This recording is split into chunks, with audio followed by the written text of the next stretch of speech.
In today's video, I like to talk about how to correctly capture the proportions of an object and transfer them onto paper. This is a super useful skill. If you want to draw or paint realistically, you simply have to master it. However, it is often one of the most difficult hurdles for beginners.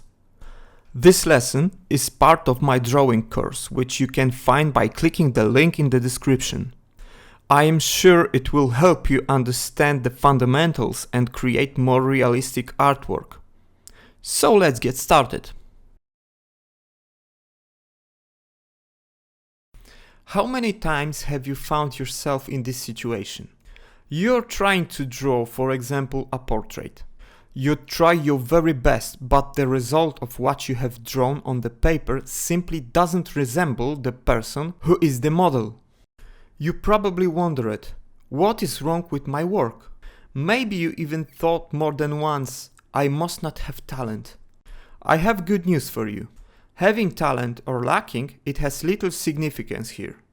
One of the most important things in capturing a likeness to the person being portrayed is grasping the proportion of the model's face. And this is something you absolutely can learn. I'll say even more. We already know how to do this. Each of us can roughly estimate a distance. For example, imagine this scene. You've come across an obstacle on a mountain path. To go on, you have to overcome it or turn back and find another way.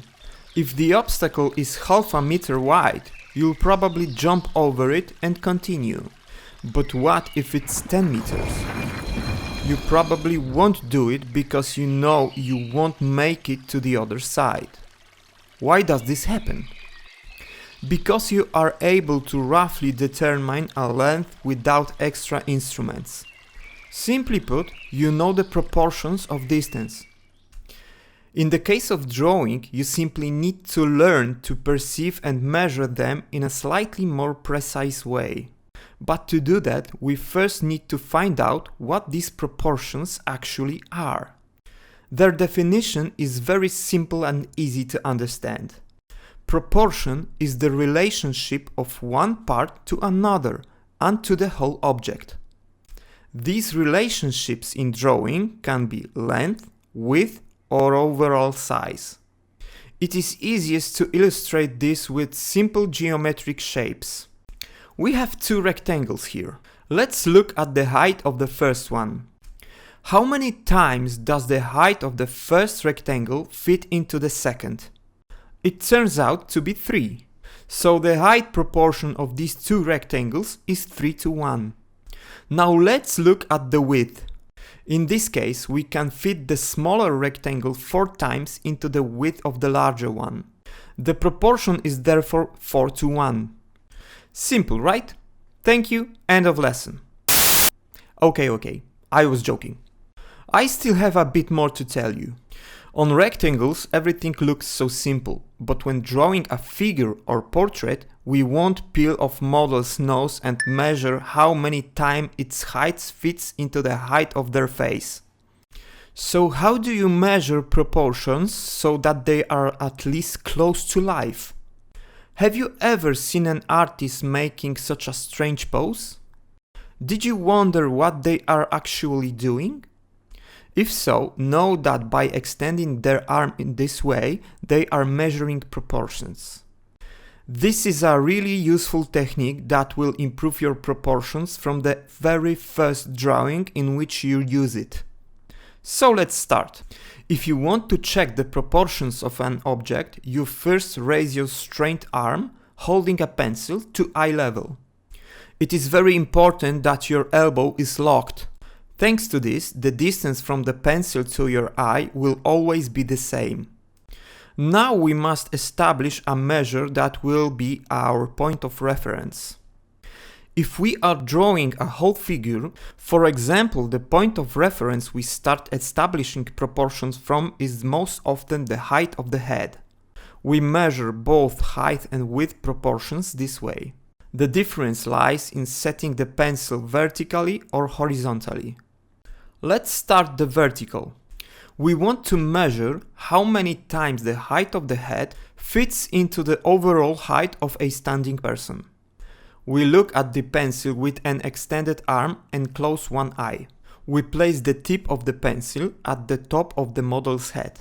With our thumb, we mark where the base of the head is. At this moment, we have established the basic height measure.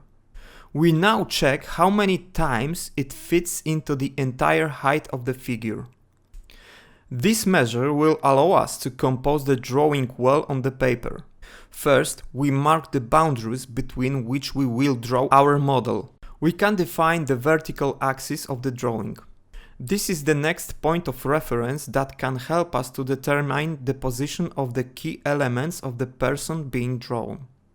Knowing the proportions of the head, we know how many times we will fit its height into our drawing. We therefore divide our axis into as many segments as resulted from our measurement. Sometimes will be 5, sometimes 8, and sometimes 3, depending on what we are drawing.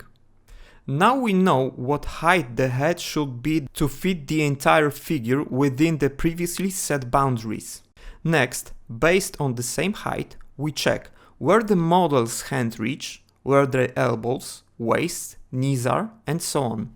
We proceed analogously when measuring widths. Remember, start drawing basic and simplified shapes during the initial proportion measurement. It can often happen that our proportions won't quite match up and they will need to be corrected.